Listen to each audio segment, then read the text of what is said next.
Opposed? That's carried. There's no public forum, but today we have one deputation from Avril Stevenson. She's the Commercial and Compliance Manager from Eco Central, and she's going to present an item to us of interest in relation to item 10, which is the resource report. So welcome, Avril. Thank you very much for coming in. Thank you.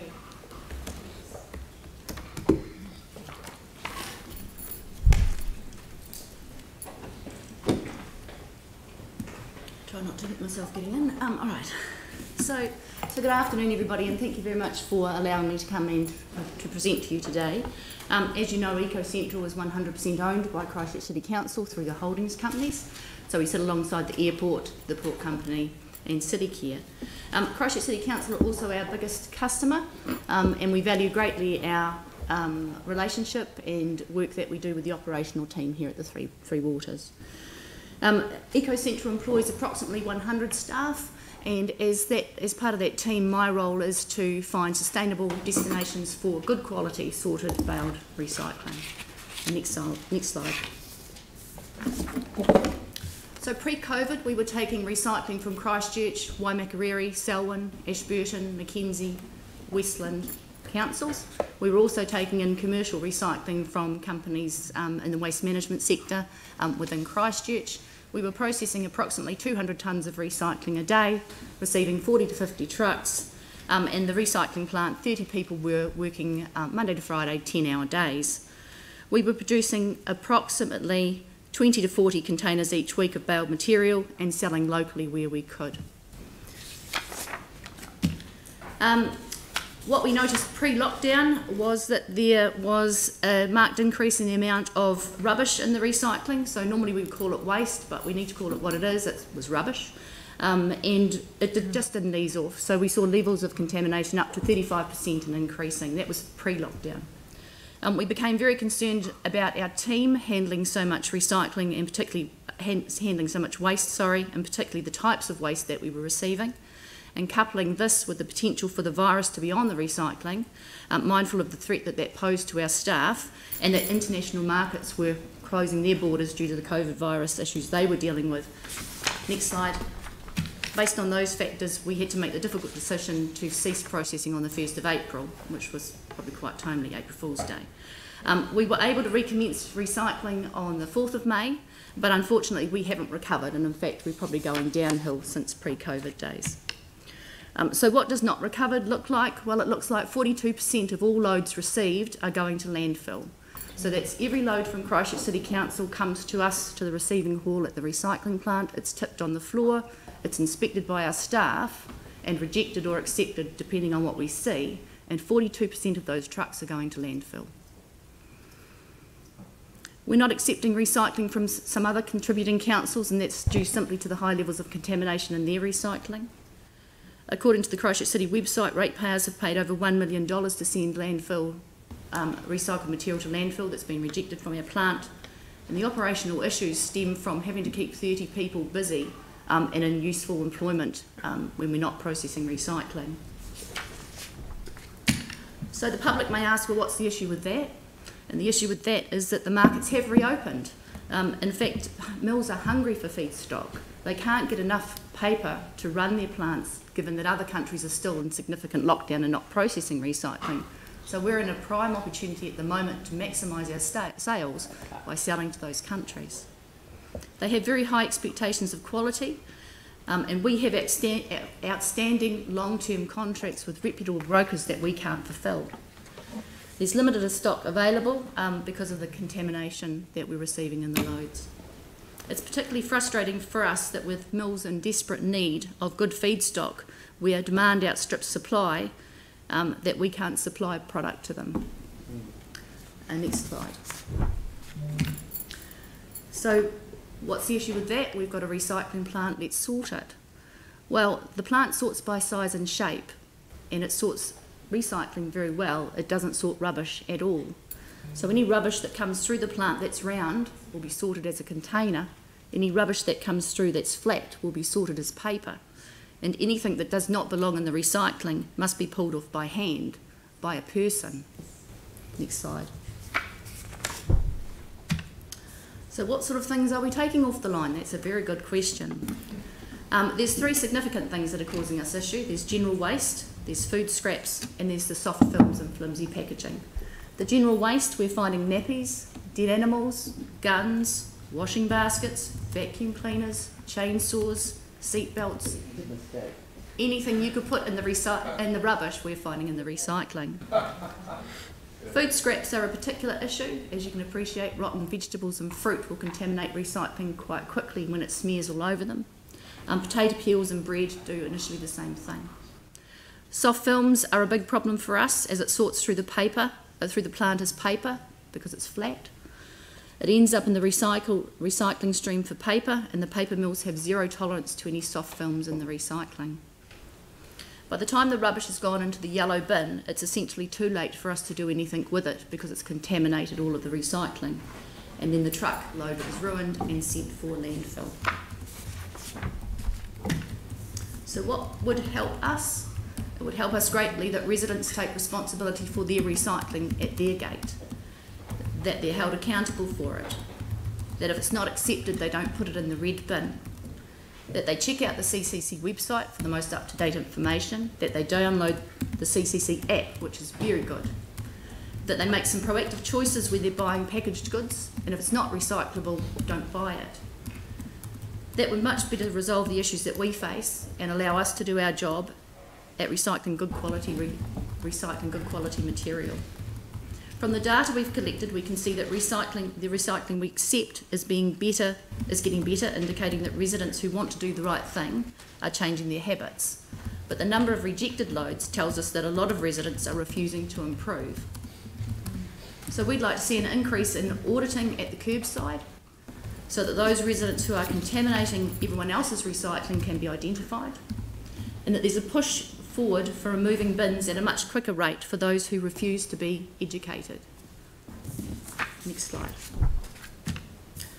So in summary, I guess I'd like to say that the recycling plant is only part of the solution, that residents can resolve the situation very quickly, that we maintain good relationships with reputable brokers, and we have long-term sustainable homes for good quality recycling.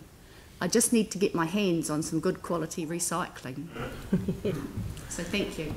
Oh, that was brilliant. Thank you so much. We are still doing the curbside auditing, and we've got a program in place where if there are repeat offenders, they'll have their bin removed. So we've just got to keep up with the data coming back from that to see how we're progressing, so hopefully we'll see improvement. Questions? Right, we've got a few. We'll go Jake, Aaron, Tim, and then Jimmy Yanni. I appreciate that because I put my hand up last. How much of your operations have been impacted by the change to allowing people over COVID to put anything in any bin, and how far on the journey of getting back to normality are we? Well, the allowing of rubbish into the recycling has had a huge impact to us, and I know that the council said it once, but people are very good at remembering the one thing that you don't necessarily want them to continue doing. Yeah. Despite repeated attempts to get them to change their behaviour. What we've seen that the residents that are confused have already made that change, and that's why we're seeing an improvement in the quality of the recycling that we are receiving. But the number of bins that we're still rejecting indicates that there's still a lot of people out there that are refusing to make that change, and that's the only word I can use, refusing, because they have received a lot of education over the last few months. But it has had a huge impact. There are 30 people working at the plant who are used to working 50-hour weeks. Their hours have been reduced, and they're now doing jobs that are less productive to keep them busy. So it has had a huge impact. A huge impact. Aaron?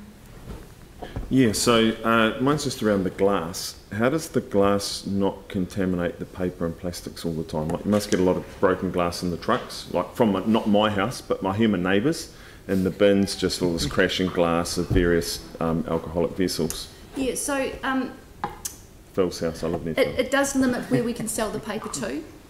So our paper, the paper that we sell will never be made back into a cereal box or those sorts of things, or any food grade type of material.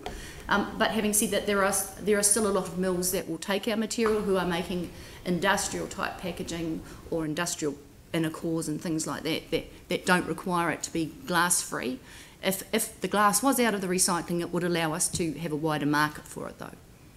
If the glass was separate. Separate, Yeah. yes. So for the other products or the glass as well?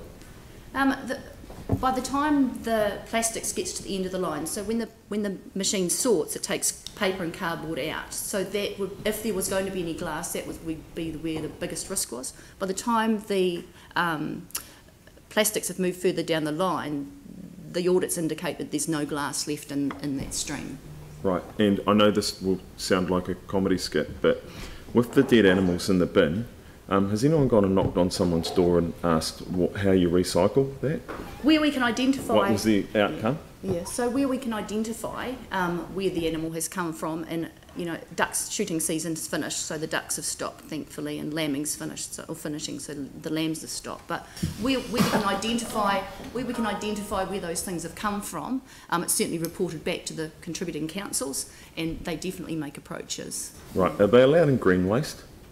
Animals aren't allowed in green waste, no. Okay, just checking. Thanks. Wow. Tim? Yeah. Thank you. Two quick ones. Just following on from Aaron's. So if we had separate bins for glass and paper and then other recycling, would that make your job a lot easier? Assuming there wasn't more rubbish thrown in the 3 separate bins, yes. Okay, so that would be something to look at perhaps in the future. The other one was with the contamination, and someone mentioned we can take their bin or whatever, but there's a group, there is a percentage of people that just don't care. Would that be right? Yeah, that's correct. So, that would be interesting to take their bins away or whatever. But then again, they're just going to be dumping rubbish, so what's the point? Just give them a big red bin. That's right, but that costs us more as well. Jimmy? Okay, thank you. 2 questions. First one, you mentioned 42% of loads to the landfill. The people is put on the red bin or is put on the yellow bin. So made a mistake or still the yellow bin. You still need to process those one. 42%. 42%, yes, are too contaminated for us to process. In a yellow bin. Yellow bin, yes. Oh, so high percentage. But my understanding, at the moment, all the red bin have put on the stickers. Am I right? So now probably this situation can be improved. I guess the issue is for some households and who maybe aren't so ethical in their recycling habits, that when their red bin is full, they simply use the yellow bin as a second rubbish bin. So anything that would go in the rubbish bin when it's full is ending up in the yellow bin. So that's one of our problems. Okay. So, Thanks. Yanni? Okay. Thank you. I'm just trying to understand how much worse the scale got, a bit similar to the question that Councillor McClellan asked. With before COVID-19, what was the contamination rate? And after the decision telling people to put rubbish in the yellow bin, what's the contamination rate difference? Prior to the average refuse rate in the recycling was sitting around 8% on average. There would be some loads that would be over and some loads that would be under, but on average it was 8% in the recycling. And we can only process a maximum of 10% contamination in the recycling. So anything over that has to be rejected, and that's where the 42% of the trucks comes in. So what is it now? Well, we're only accepting anything from 10% and under. Anything over 10% is rejected. We don't run it through the plant. Sorry, what was the rejection? What was the rejection rate before COVID-19? Telling people to put it was 8%. 8%. But that's not the rejection rate. That's the contamination rate. That's correct. The rejection. I'm just trying to understand the difference. The truck rejection rate. Yeah, sorry. the truck. So in the last 12 months, we had rejected, I think, 3 loads.